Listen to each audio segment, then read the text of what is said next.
Okay, chapter 2. Our Authorized Bible Vindicated.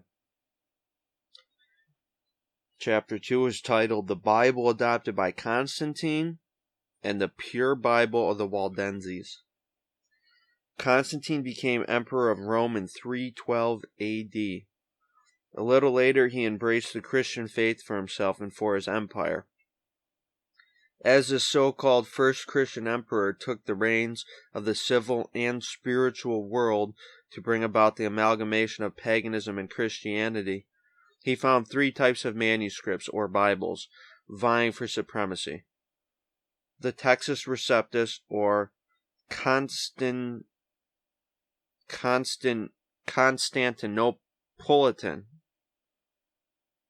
The Textus Receptus, or Constantinople, the manuscripts from Constantinople. The Palestinian, or Eusebio origin, Eusebio-origin, and the Egyptian of Hesychius. And there's a citation here. All the citations I discovered are in the back of the book, which obviously with a PDF on a Kindle you cannot navigate back and forth very easily at all. So unfortunately we're not going to be able to go back and forth and actually name out the citations. Continuing on. The adherents of each claimed superiority for their manuscript. Particularly was there earnest contention between the advocates of the Textus Receptus and those of Eusebio origin text. And that's origin as in from Alexandria, Egypt. Not like origin as in source. O-R-G-I-N. It's O-R-I-G-E-N. The defenders of the Textus Receptus were of the humbler class who earnestly sought to follow the early church, i.e. the apostles.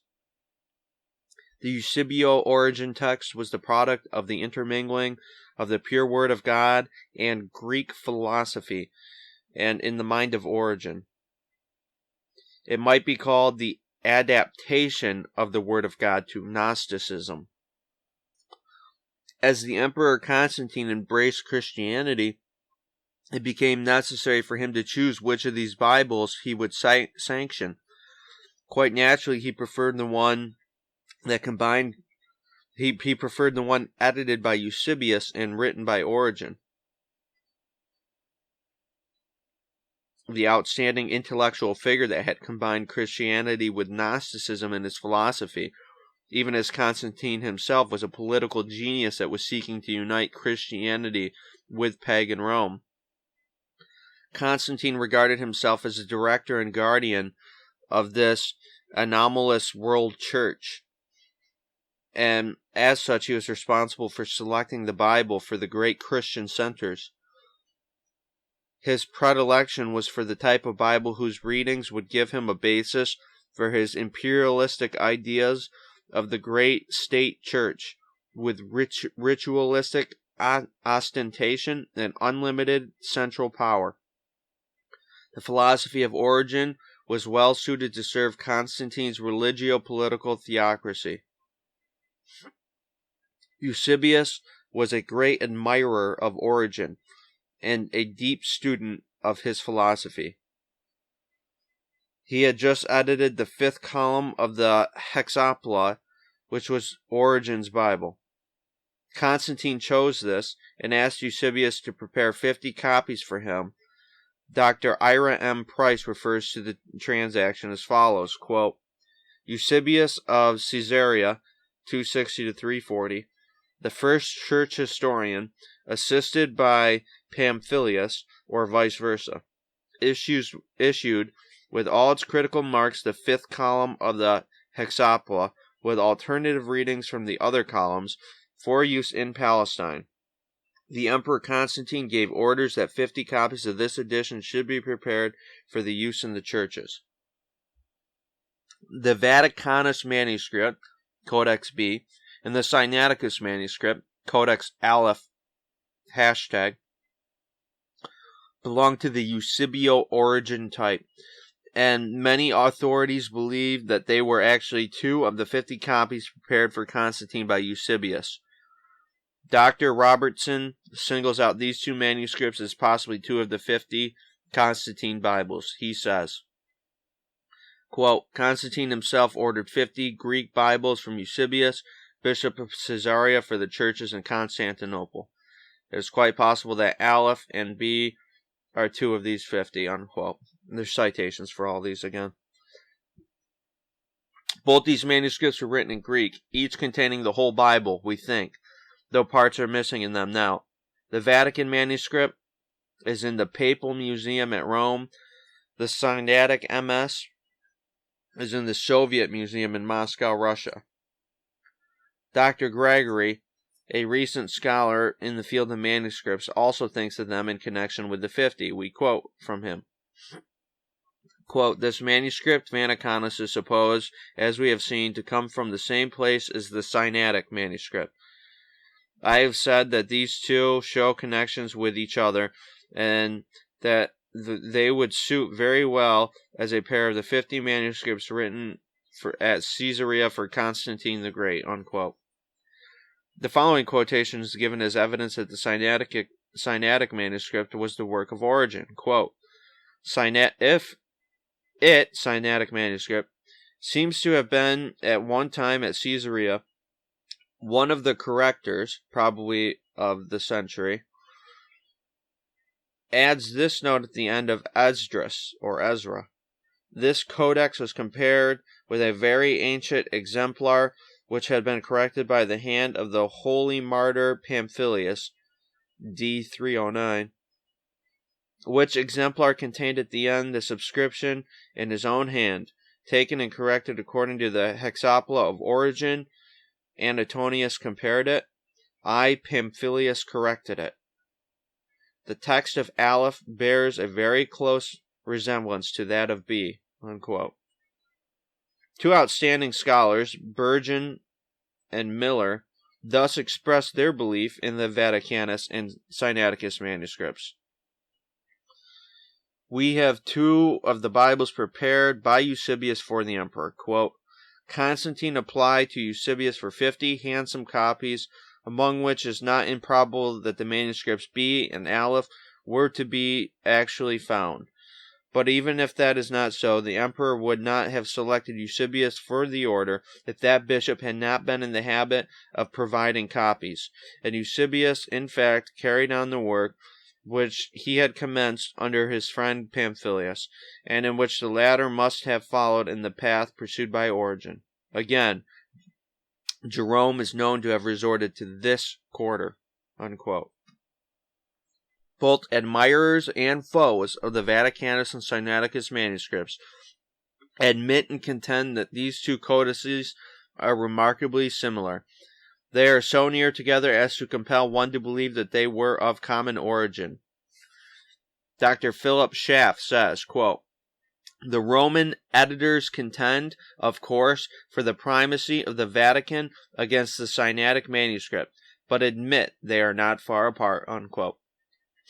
Eusebius, the author of the Vaticanus, was a great admirer of Origen, as noted above, transmitted his views, and preserved and edited his works. Whether or not the Vaticanus and Sinaiticus were actually 2 of the 50 Bibles furnished by Eusebius for Constantine, at least they belong to the same family as the Hexapla, the Eusebio-Origen type. So close were the relations of Origen, Eusebius, and Jerome that Dr. Scrivener says, quote, the readings approved by Origen, Eusebius, and Jerome should closely agree, unquote. It is evident that the so-called Christian emperor gave to the papacy his endorsement of the Eusebio-Origen Bible. It was from this type of manuscript that Jerome translated the Latin Vulgate, which became the authorized Catholic Bible for all time. The Latin Vulgate, the Sinaiticus, the Vaticanus, the Hexapla, Jerome, Eusebius, and Origen are terms for ideas that are inseparable in the minds of those who know. The type of Bible selected by Constantine has held the dominating influence at all times in the history of the Catholic Church. This Bible was different from the Bible of the Waldenses, and as a result of this difference, the Waldenses were the object of hatred and cruel persecution, as we shall now show. In studying this history, we shall see how it was possible for the pure manuscripts not only to live, but actually to gain the ascendance in the face of powerful opposition. Subsection of this chapter, titled A Channel of Communication from the Churches in Judea Carried Pure Manuscripts to the Primitive Christians in Western Lands. Alternative observers have repeatedly been astonished at the universal phenomenon exhibited in the meteoric history of the Bible adopted by Constantine. Written in Greek, it was disseminated at a time when Bibles were scarce, owing to the unbridled fury of the pagan emperor Diocletian. We should naturally think that it would therefore continue long. Such was not the case. The echo of Diocletian's warfare against the Christians had hardly subsided when Constantine assumed the imperial purple. Even so far as Great Britain had the rage of Diocletian penetrated. One would naturally suppose that the Bible, which had received the promotion of Constantine, especially when disseminated by that emperor who was the first to show favor to the religion of Jesus, would rapidly have spread everywhere in those days when imperial favor meant everything. The truth is, the opposite was the outcome. It flourished for a short space. The span of one generation sufficed to see it disappear from popular use as if it had been struck by some invisible and withering blast. We turn with amazement to discover the reason for this phenomenon. This chapter will show that the Textus Receptus was the Bible in possession and use in the Greek Empire, in the countries of Syrian Christianity, in northern Italy, in southern France, and in the British Isles in the 2nd century. This was a full century and before the Vaticanus and Sinaiticus saw the light of day. There's a citation there. Really wish we could read those. I think it's important, but it's just not possible with a Kindle.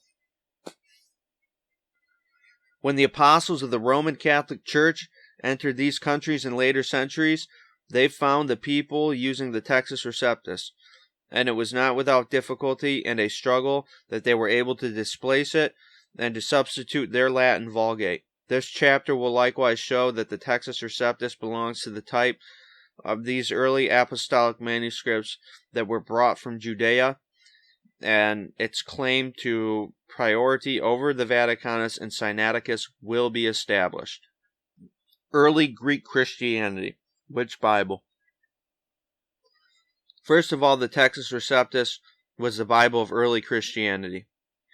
Later, it was adapted as the official text of the Greek Catholic Church, or the Byzantine Church in Constantinople.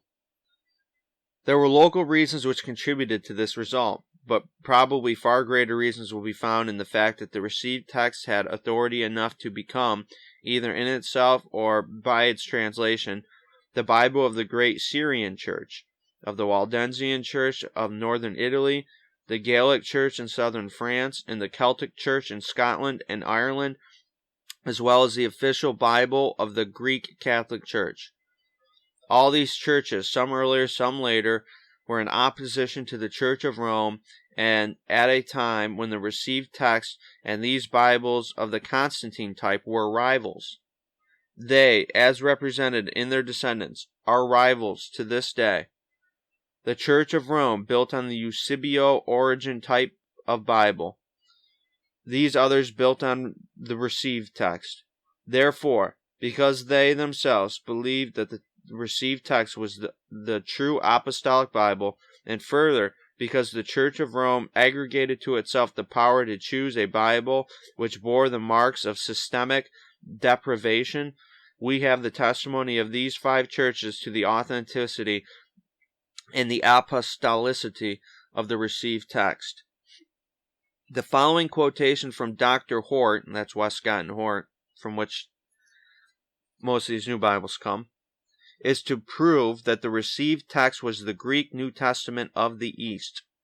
Note that Dr. Hort always calls it the Constantinopolitan or Antiochian text. Now, and remember, the first century church, the book of Acts documents when the persecution got too bad in Jerusalem, went to Antioch. All right, now here's Dr. Hort's quote. It is no wonder that the traditional Constantinopolitan text, whether formally official or not, was the Antiochian text of the 4th century. It was equally natural that the text recognized at Constantinople should eventually become in practice the standard New Testament of the East.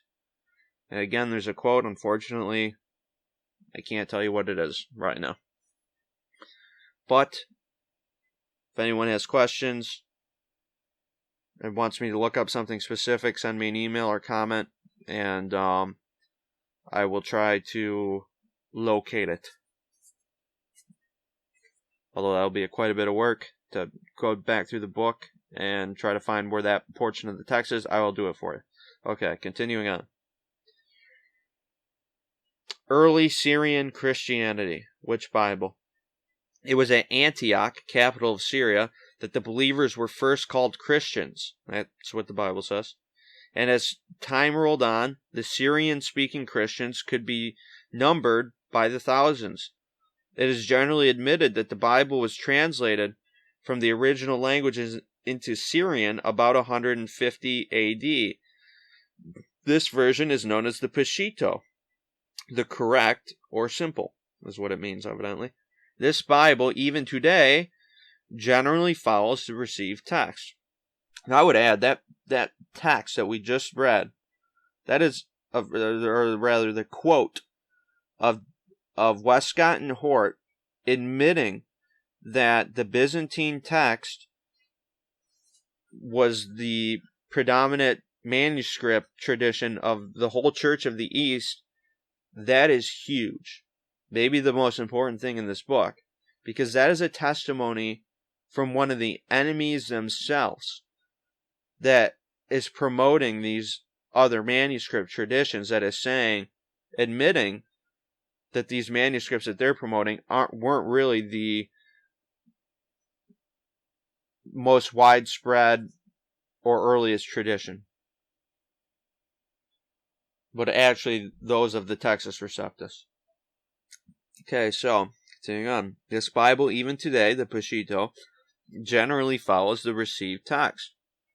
One authority tells us that, quote, the Peshitta in our days is found in use amongst the Nestorians, who have always kept it by the Monophysites on the plains of Syria, the Christians of St. Thomas in Malabar, that's in India, and by the Maronites on the mountain terraces of Lebanon. There's a citation there. Unquote. Having presented the fact that the Bible of early Greek Christianity and early Syrian Christianity was not of the Eusebio origin or Vaticanist type, but the received text, we shall now show that the early Bible of northern Italy, southern France, and of Great Britain was also the received text. The type of Christianity which first was favored, then raised to leadership by Constantine, was that of the Roman papacy. But this was not the type of Christianity that first penetrated Syria, northern Italy, southern France, and Great Britain. Citation. The ancient records of the first believers in Christ in those parts disclose a Christianity which is not Roman but apostolic. These lands were first penetrated by emissaries not from Rome, but from Palestine and Asia Minor. And the Greek New Testament, the received text, they brought with them, or its translation, was of the type from which the Protestant Bibles, as the King James in English, and the Lutheran and German were translated. We shall presently see that it differed greatly from the Eusebio-Origen Greek New Testament. Early England. Which Bible? Onward then pushed those heroic bands of evangelists to England, to southern France and northern Italy. The Mediterranean was like the trunk of a tree with branches running out to these parts, the roots of the tree being in Judea or Asia Minor, from whence the sap flowed westward to fertilize the distant lands. History does not possess any record of heroism superior to the sacrifices and sufferings of the early Christians in the pagan West. The first believers of ancient Britain nobly held their ground when the pagan Anglo-Saxons descended on the land like a flood. Dean Stanley holds it against Augustine, the missionary sent by the Pope in 596 AD to convert England, that he treated with contempt the early Christian Britons. Citation. Yes, more.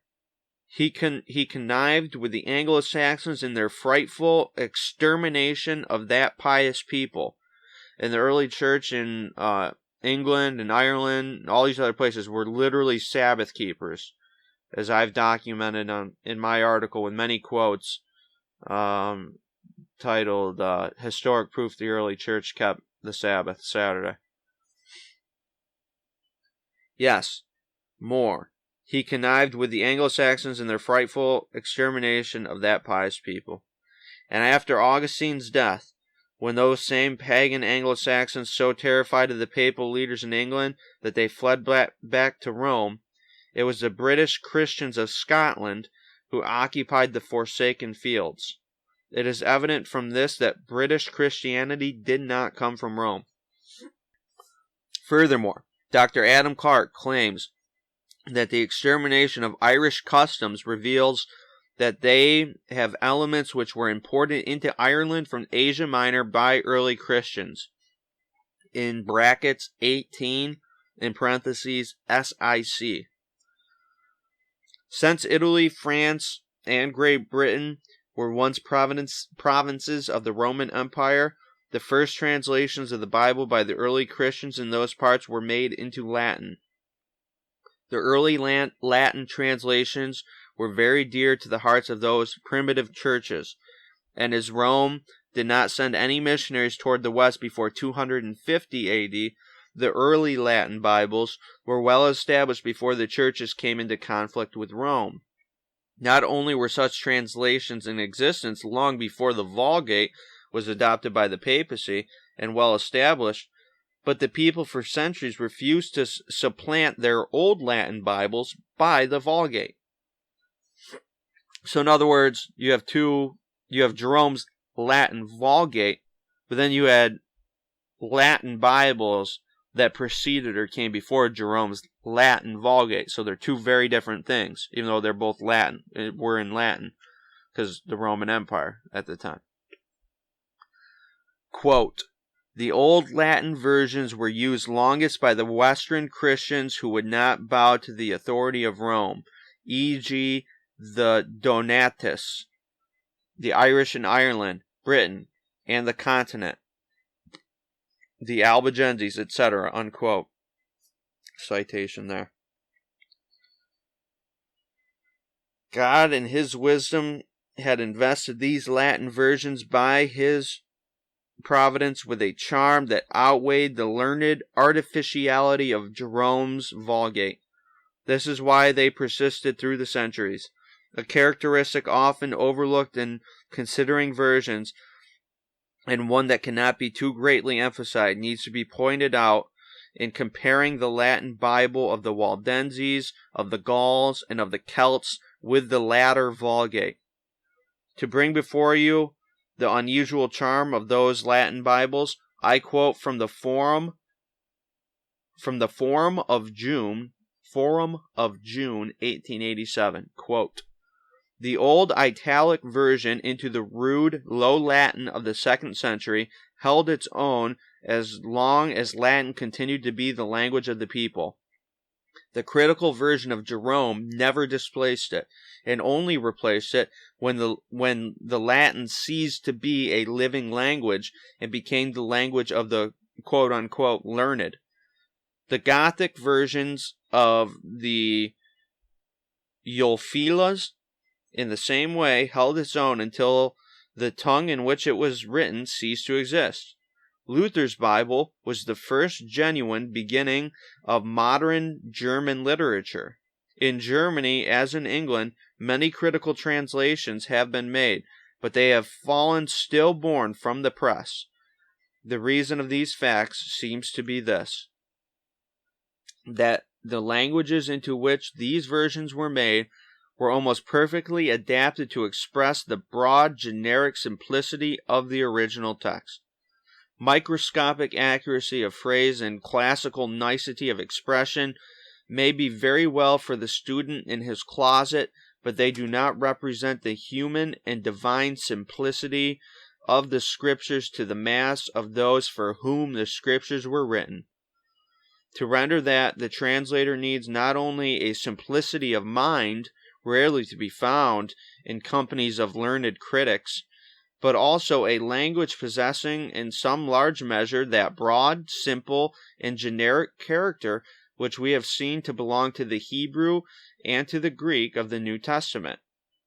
It was partly because the low Latin of the 2nd century and the Gothic of Ulfilas and the rude, strong German of Luther had that character in a remarkable degree that they were capable of rendering the Scriptures with a faithfulness which guaranteed their permanence.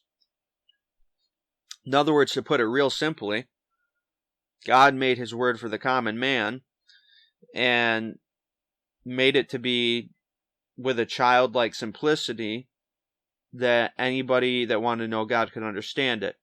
And these Bibles here reflect it, where as the subsequent ones like Jerome's Latin Vulgate, Westcott and Hort, etc., the higher critics don't. So that's unquote the citation F20. And again, I mean, it's hard to read these little numbers at the end of each citation. So I haven't been reading them. Continuing on, for 900 years, we are told, the first Latin translations held their own after the Vulgate appeared. The Vulgate was born about 308 AD. 900 years later brings us to about 1280 AD. This accords well with the fact that at the famous Council of Toulouse, 1229 AD, the Pope gave orders for the most terrible crusade to be waged against the simple Christians of southern France and northern Italy who would not bow to his power. Cruel, relentless, and devastating, this war was waged, destroying the Bibles, books, and every vestige of documents to tell the story of the Waldenses and Albigenses. Since then, some authorities speak of the Waldenses as having as their Bible the Vulgate. We regret to dispute these claims, but when we consider that the Waldenses were, so to speak, in their mountain fastness on the island in the midst of a sea of nations using the Vulgate, without doubt they knew and possessed the Vulgate. But the Italic, the earlier Latin, was their own Bible, the one for which they lived and suffered and died. Moreover, to the east was Constantinople, the center of Greek Catholicism, whose Bible was the received text, while a little further east was the noble Syrian church, which also had the received text. In touch with these, northern Italy could easily verify her text. It is very evident that the Latin Bible of early British Christianity not only was not the Vulgate, not the Latin Bible of the papacy, that is the Vulgate, but it was at such variance with the Vulgate as to engender strife. The following quotation from Dr. von Dobschutz will verify these two facts. Quote, when Pope Gregory found some Anglo-Saxon youths at the slave market of Rome and perceived that in the north there was still a pagan nation to be baptized, he sent one of his monks to England, and this monk, who was St. Augustine, took with him the Bible and introduced it to the Anglo-Saxons, and one of his followers brought with him from Rome pictures showing the biblical history and decorated the walls of the church and the monastery of Wearmouth.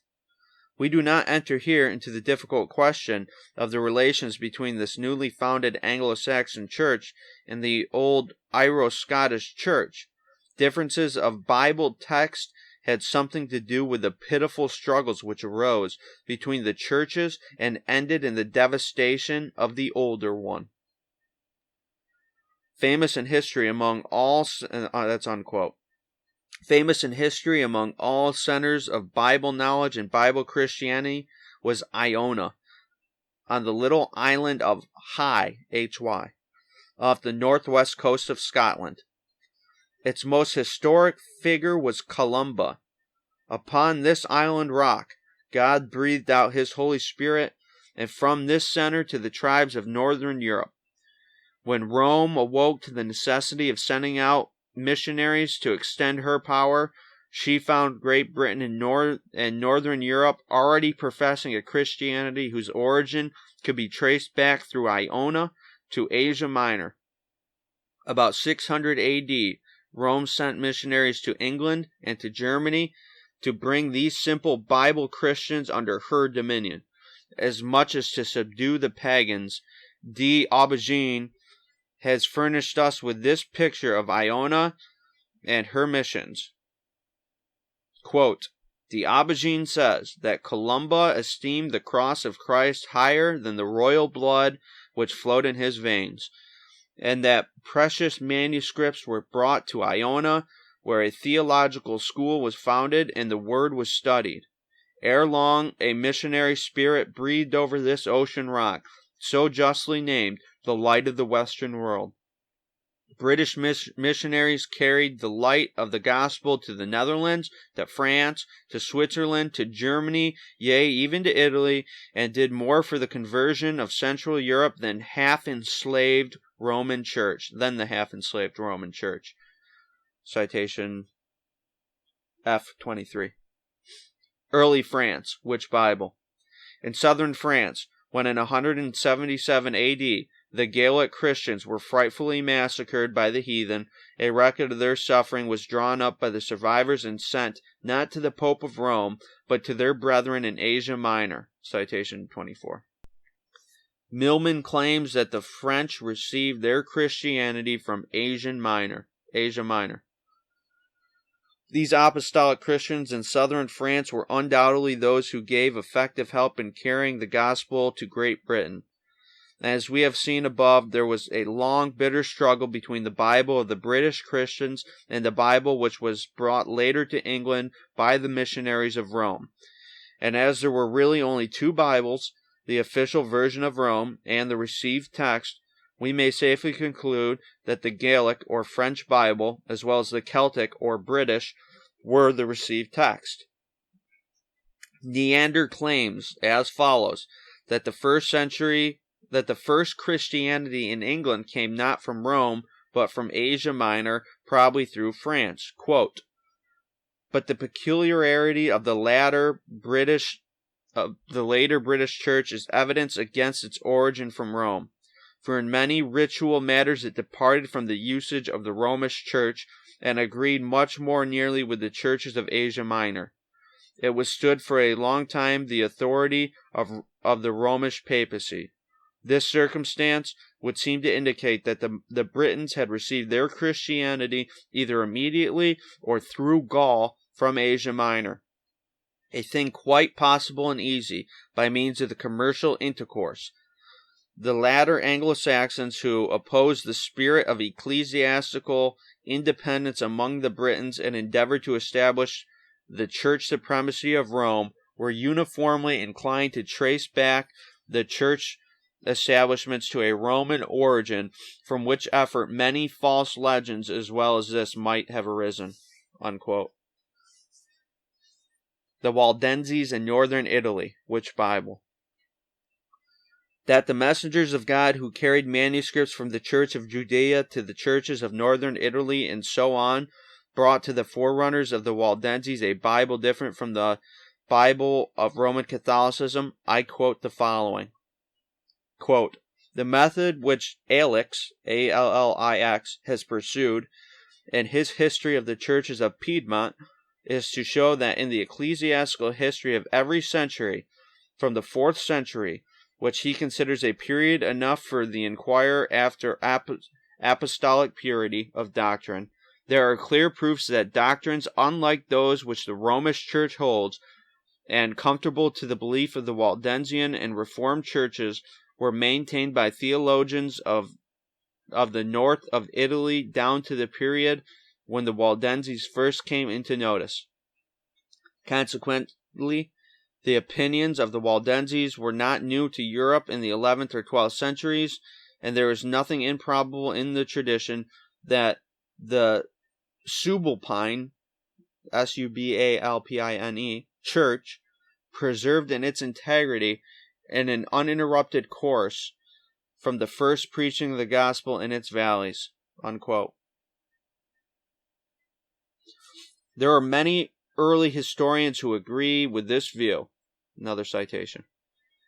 It is held that the pre-Waldensian Christians of northern Italy could not have had the doctrines purer than Rome unless the Bible was purer than Rome's. That is, was not of Rome's falsified manuscripts. Another citation there. It is inspiring to bring to life again the outstanding history of an authority on this point. I mean Ledger. This noble scholar of Waldensian blood was the apostle of his people in the terrible massacre of 1655, and labored intelligently to preserve their ancient records. His book, The General History of the Evangelical Churches of the Piedmontese Valleys, published in French in 1669, and called Scarce, quote-unquote, in 1825, is the prized object of scholarly searchers. It is my good fortune to have that very book before me. Ledger, when he calls Olvetin's French Bible of 1537 entire and pure, says, I say pure because all the ancient exemplars which formerly were found among the papists were full of falsifications, which caused Beza to say in his book on illustrious men, in the chapter on the Vaudois, that's the Waldenses, means people of the valley, that one must confess it was by means of the Vaudois of the valleys that France today has the Bible in her own language. This godly man, Olvetin, in the preface of his Bible, recognizes with thanks to God that since the time of the apostles, or their immediate successors, the torch of the gospel has been lit among the Vaudois, or the dwellers of the valleys in the Alps, two terms which mean the same, and has never since been extinguished, unquote. Citation. Looks like 30. The Waldenses of northern Italy were foremost among the primitive Christians of Europe in their resistance to the papacy. They not only sustained the weight of Rome's oppression, but they were successful in retaining the torch of truth until the Reformation took it from their hands and held it aloft to the world. Veritably, they fulfilled the prophecy in Revelation, praise God, concerning the church which fled into the wilderness, where she hath a place prepared for her of God. There's a citation there too, it looks like. Revelation 12, 6, and 14. They rejected the mysterious doctrines, the hierarchical priesthood, and the worldly titles of Rome, while they clung to the simplicity of the Bible. The agents of the papacy have done their utmost to calumniate,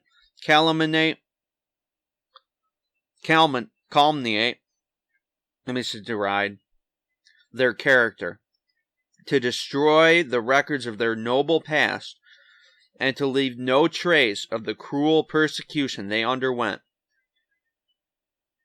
And that's where the term voodoo comes from, Vaudois, the Waldenses, because the Roman Church said that they practiced voodoo, or That's where the term today comes from. They're practicing the Waldensian religion, the religion of the voodoo, which the papacy said was witchcraft, even though it was a pure Christianity. Same with the Bogomils, another primitive church. That's where the term boogeyman comes from. So they associated all these primitive churches with practicing various forms of paganism, but that's obviously not true. That's what they did to justify the extermination of these primitive churches, to demonize them, and the people, just like today, people that tell the truth are called conspiracy theorists, extremists, whatever you want to say. They have to demonize in the minds of the masses the people that they want to destroy. They went even further. They made use of words written against ancient heresies to strike out the name of the heretics and fill the blank space by inserting the name of Waldenses. Just as if, in a book written to record the lawless deeds of some bandit like Jesse James, his name should be stricken out and the name of Abraham Lincoln substituted. The Jesuit Gretzer, in a book written against the heretics of the 12th and 13th centuries, put the name Waldenses at the point where he struck out the name of these heretics. There's a citation there. Nevertheless, we greet with joy the history of their great scholars who were ever a match for Rome. In the 4th century, Helvidius, a great scholar of northern Italy, accused Jerome, who the Pope had empowered to form a Bible in Latin for Catholicism, with using corrupt Greek manuscripts. There's a citation there. How could Helvidius have accused Jerome of employing corrupt Greek manuscript? If Helvidius had not the pure manuscripts, the pure Greek manuscripts, and so learned and so powerful in writing and teaching was Jovinian, the pupil of Helvidius, that it demanded 3 of Rome's most famous fathers, Augustine, Jerome, and Ambrose, to unite in opposing Jovinian's influence. Even then, it needed the condemnation of the Pope and the banishment of the Emperor to prevail. But Jovinian's followers lived on and made the way easier for Luther. History does not afford a record of cruelty greater than that manifested by Rome towards the Waldenses. It is impossible to write fully the inspiring history of this persecuted people, whose origin goes back to the apostolic days and whose history is ornamented with stories of gripping interest. Okay. Let's see here. I've got to read a quote about this Waldensian church. And this comes from Milton, who I believe was a Puritan historian. I believe this comes from his Paradise Lost. Let's see if I can find it here. Here we go. And so this was included in his Paradise Lost,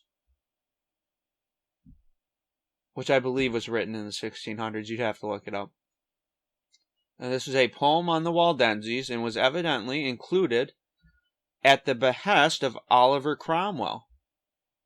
And this is the poem. Avenge, O Lord, thy slaughtered saints, whose bones lie scattered on the Alpine mountains cold, even them who kept thy truth so pure of old, when all our fathers worshipped stocks and stones. Forget not, in thy book record their groans, who were thy sheep, and in their ancient fold, slain by the bloody Piedmontese that rolled mother with infant down the rocks. Their moans the vales redoubled to the hills, and they to heaven. Their martyred blood and ashes sow o'er all the Italian fields, where still doth sway the triple tyrant, that's the Pope, who claims to be the king of heaven, earth, and the underworld. Where's the triple mitre? that from these may grow 100-fold, who having learnt thy way early may fly the Babylonian woe. Continuing on. Rome has obliterated the records. Dr. DeSantis, I believe this is Luigi DeSantis, who is a censor of the Inquisition, many years a Catholic official at Rome, sometime official censor of the Inquisition, and later a convert to Protestantism, thus reports the conversion of a Waldensian scholar as he points out to the others the ruins of Palatine Hill, Rome. Quote, "See," said the Waldensian, "a beautiful mountain of ecclesiastical antiquity. These rough materials are the ruins of the two great Palatine libraries, one Greek and the other Latin, where the precious manuscripts of our ancestors were collected, and which Pope Gregory I called the Great caused to be burned." So there's a citation there. The destruction of Waldensian records beginning about 600 AD by Gregory I was carried through with thoroughness by the secret agents of the papacy. Quote, "It is a singular thing," says Gilly, "that the destruction or rapine which has been so fatal to Waldensian documents should have pursued them even to the place of security, to which all that remained were consigned by Moreland in 1658, the library of the University of Cambridge. The most ancient of these relics were ticketed in 7 packets, distinguished by letters of the alphabet from A to G. The whole of these were missing when I made inquiry for them in 1823. So it sounds like all that was left of Waldensian documents were in this one library, and when this person went to go look for them in 1823, they were all missing. They had been destroyed. There's a citation there. Okay. Ancient documents of the Waldenses. There are modern writers who attempt to fix the beginning of the Waldenses from Peter Waldo, who began his work about 1175. This is a mistake. The historical name of this people, as properly derived from the valleys where they lived, is Vaudois, or Vaudois. Their enemies, however, ever sought to date their origin from Waldo, who is a Roman Catholic, I add. Waldo was an agent evidently raised up of God to combat the errors of Rome, or he eventually rejoined the Catholic Church, I believe. So therefore, if they can claim Peter Waldo as the founder of the Waldenses, it's like implied that, well, if you're a Waldense, then you have to ultimately come back to Rome as Waldo did. Gilly, who made extensive research concerning the Waldenses, pictures Waldo in his study at Lyon, France, with associates, a committee, like the translators of our own Authorized version. Nevertheless, the history of the Waldenses of the Vaudois begins centuries before the days of Waldo. There remains to us in the ancient Waldensian language, quote, "the noble lesson," unquote, La Nobla Lecon, written about the year 1100 AD, which assigns the first opposition of the Waldenses to the Church of Rome to the days of Constantine the Great, when Sylvester was pope. This may be gathered from the following extract, quote, "all the popes, which have been from Sylvester to the present time," unquote. Que tuit li papa que fordon de Sylvestre entro en acquiesce. Citation. Thus, when Christianity, emerging from the long persecutions of pagan Rome, was raised to imperial favor by Emperor Constantine, the Italic Church in northern Italy, later the Waldensians, is seen standing in opposition to papal Rome. Their Bible was of the family of the renowned Attila. It was that translation into Latin which represents the received text. Its very name, Attila, is derived from the Italic district, the regions of the Vaudois, of the purity and reliability of this version, Augustine, speaking of different Latin Bibles, about 400 AD, says, quote, "Now among translations themselves, the Italian, Itala, is to be preferred to the others, for it keeps closer to the words without prejudice to clearness of expression," unquote. Looks like that's F37? B7? I can't tell. The old Waldensian liturgy, which they used in their services down through the centuries, contained, quote, "texts of scripture of the ancient version called the Italic," unquote. Another citation. The Reformers held that the Waldensian Church was formed about 120 AD, from which date on they passed down from father to son the teachings they received from the apostles. Citation. The Latin Bible, the Italic, was translated from the Greek not later than 157 AD. Citation. We are indebted to Beza, the renowned associate of Calvin, for the statement that the Italic Church dates from 120 AD. From the illustrious group of scholars which gathered around Beza, 1590 AD, we may understand how the received text was the bond of union between great historic churches. As the 16th century is closing, we see the beautiful Swiss city of Geneva, Beza, an outstanding champion of Protestantism, the scholar Cyril Lucar, Cyril Lucar, latter to become the head of the Greek Catholic Church, and Diodati, also a foremost scholar.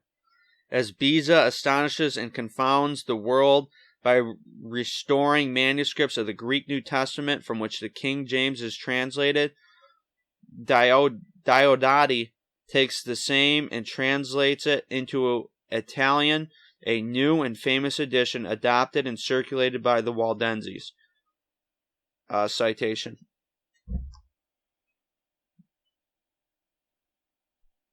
Ledger, the Waldensian historian of his people, studied under Diodati at Geneva. He returned as pastor of the Waldenses and led them in their flight from the terrible massacre of 1655. Citation. He prized as his choicest treasure the Diodati Bible, the only worldly possession he was able to preserve. Cyril Lucar hastened to Alexandria, where Codex A, the Alexandrian manuscript, is lying, and laid down his life to introduce the Reformation and the Reformers' pure light regarding the books of the Bible. At the same time, another group of scholars, bitterly hostile to the first group, were gathered at Reims, France. There the Jesuits, assisted by Rome and backed by all the power of Spain, brought forth an English translation of the Vulgate. In its preface, they expressly declared that the Vulgate had been translated in 1300 into Italian and 1400 into French. Quote, "The sooner to shake out of the deceived people's hands the false heretical translations of a sect called Waldenses," unquote. This proves that the Waldensian versions existed in 1300 and 1400. It was the Vulgate, Rome's corrupt scriptures, against the received text, the New Testament of the Apostles, the Waldenses, and the Reformers. That Rome in early days corrupted the manuscripts while the Italic Church handed them down in their apostolic purity, Allix, Allix, the renowned scholar, testifies. He reports the following as Italic articles of faith. Quote, "They receive only, saith he, what is written in the Old and New Testament. They say the popes of Rome and other priests have depraved the scriptures by their doctrines and glosses," unquote. Citation.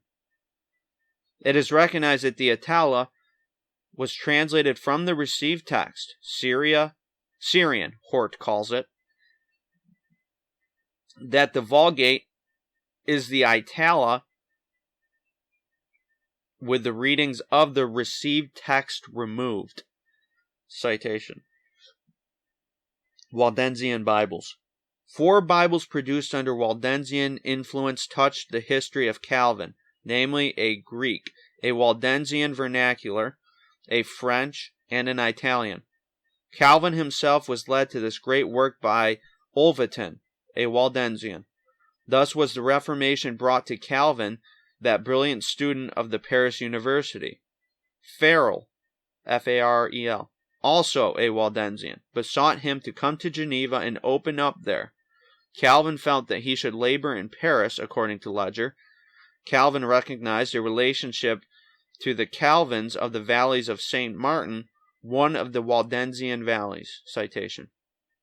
Finally, persecution at Paris and the solicitation of Farel caused Calvin to settle at Geneva, where, with Beza, he brought out an edition of the Textus Receptus, the one the author now uses in his college classroom, as edited by Scrivener. Of Bezer, Dr. Edgar says that he, quote, astonished and confounded the world, unquote, with the Greek manuscripts he unearthed. This latter edition of the received text is in reality a Greek New Testament brought out under Waldensian influence. Unquestionably, the leaders of the Reformation, German, French, and English, were convinced that the received text was the genuine New Testament, not only by its own irresistible history and internal evidence, but also because it matched with the received text, which, in Waldensian form, came down from the days of the apostles. The other 3 Bibles of the Waldensian connection were due to 3 men who were at Geneva with Calvin, or, when he died, with Beza, his successor, namely Olivetan, Ledger, and Diodati. How readily the 2 streams of descent of the received text through the Greek East and the Waldensian West ran together is illustrated by the meeting of the Olivetan Bible and the received text. Olivetan, one of the most illustrious pastors of the Waldensian valleys, a relative of Calvin, according to Ledger, citation, and a splendid student, translated the New Testament into French. Ledger bore testimony that the Olivetan Bible, which accorded with the Textus Receptus, was unlike the old manuscripts of the Papists because they were full of falsification. Later, Calvin edited a second edition of the Olivetan Bible. The Olivetan, in turn, became the basis of the Geneva Bible in English, which was the leading version in England in 1611 when the King James appeared. Diodati, who succeeded Beza in the chair of theology at Geneva, translated the received text into Italian.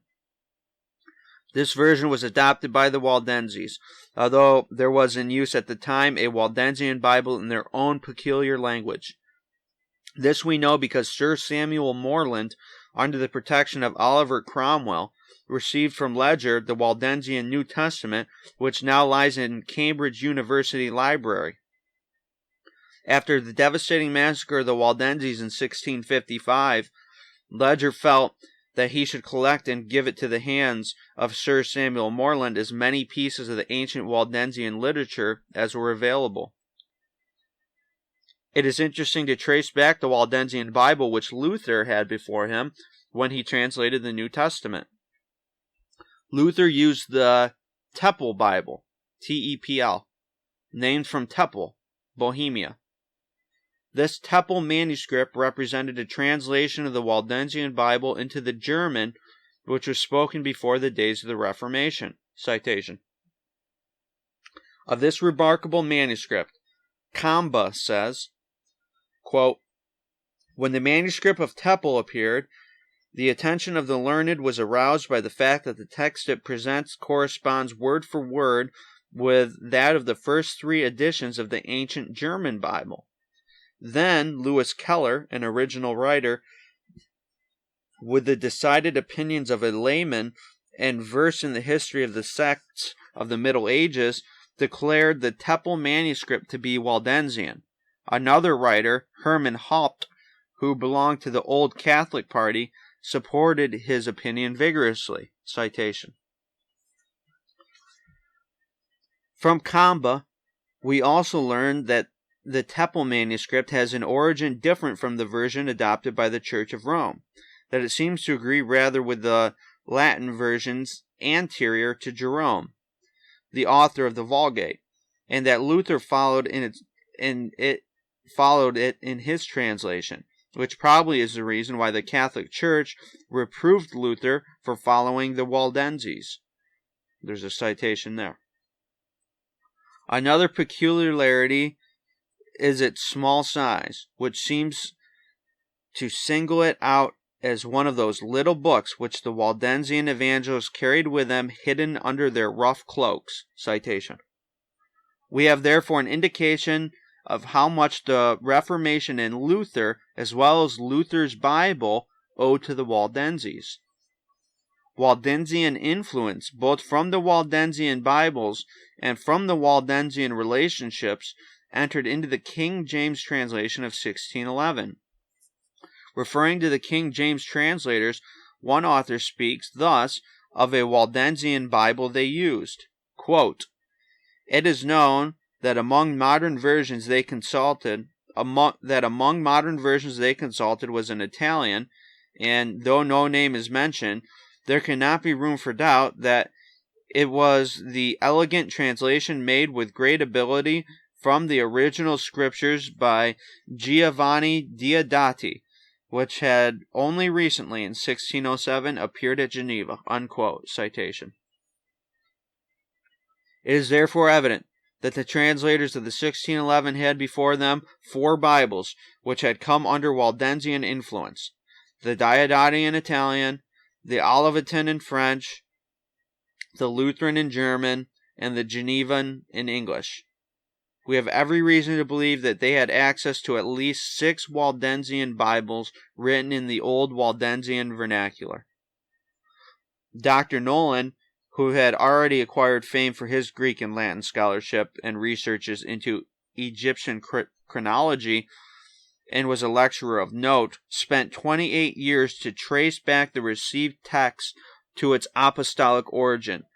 He was powerfully impressed to examine the history of the Waldensian Bible.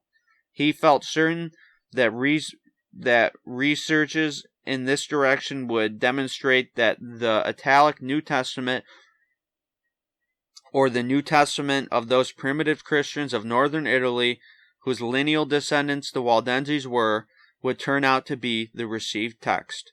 He says, quote, "The author perceived, without any labor of inquiry, that it derived its name from that diocese, which has been termed the Italic, as contradistinguished from the Roman. This is a supposition which receives a sufficient confirmation from the fact that the principal copies of that version have been preserved in that diocese, the metropolitan church of which was situated in Milan. The circumstance is at present mentioned, as the author thence formed a hope that some remains of the primitive Italic version might be found in the early translations made by the Waldenses, who were the lineal descendants of the Italic Church, and who have asserted their independence against the usurpation of the Church of Rome, and have ever enjoyed the free use of the Scriptures." Remember, this is whenever you hear people saying that the Roman Catholic Church gave us the Bible, it's just historically not true. The primitive churches always had the Bible. But Rome likes to say Protestant churches, sects that protested Rome didn't start till Luther. We have all through the, first 12 centuries, hundreds of years before Luther, churches protesting protesting the papacy. And they had their Bibles too. In the search to which these considerations have led the author, his fondest expectations have been fully realized.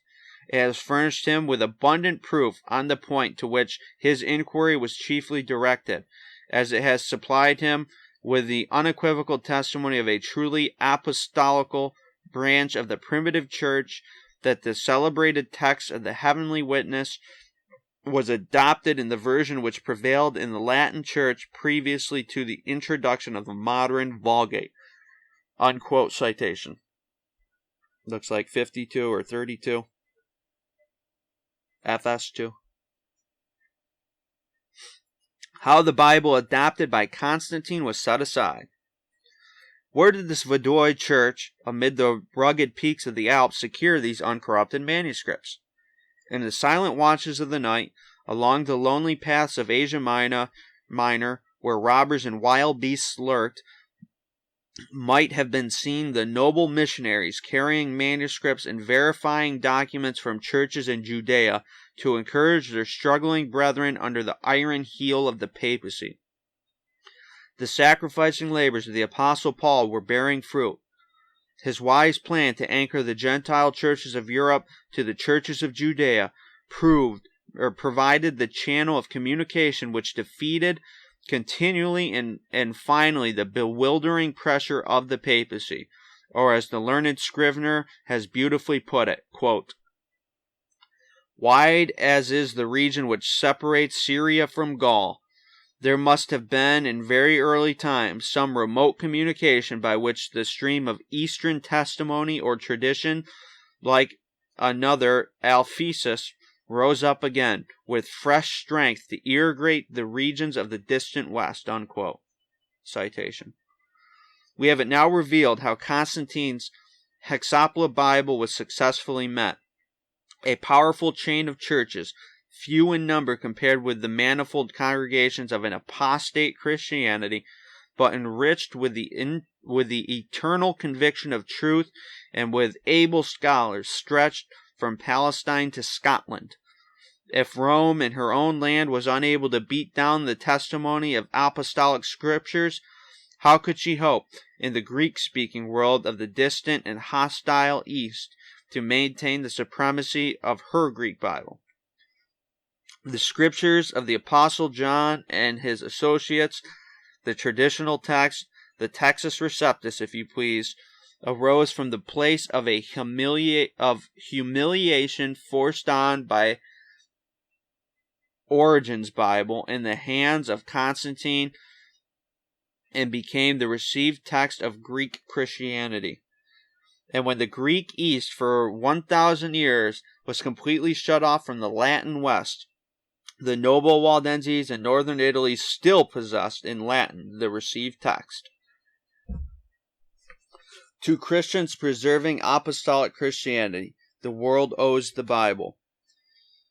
It is not true, as the Roman Church claims, that she gave the Bible to the world. What she gave was an impure text, a text with thousands of verses so changed as to make way for her unscriptural doctrines, while upon those who possess the veritable Word of God, she poured out through long centuries her stream of cruel persecution. Or in the words of another writer, quote, "The Waldenses were among the first of the peoples of Europe to obtain a translation of the Holy Scriptures.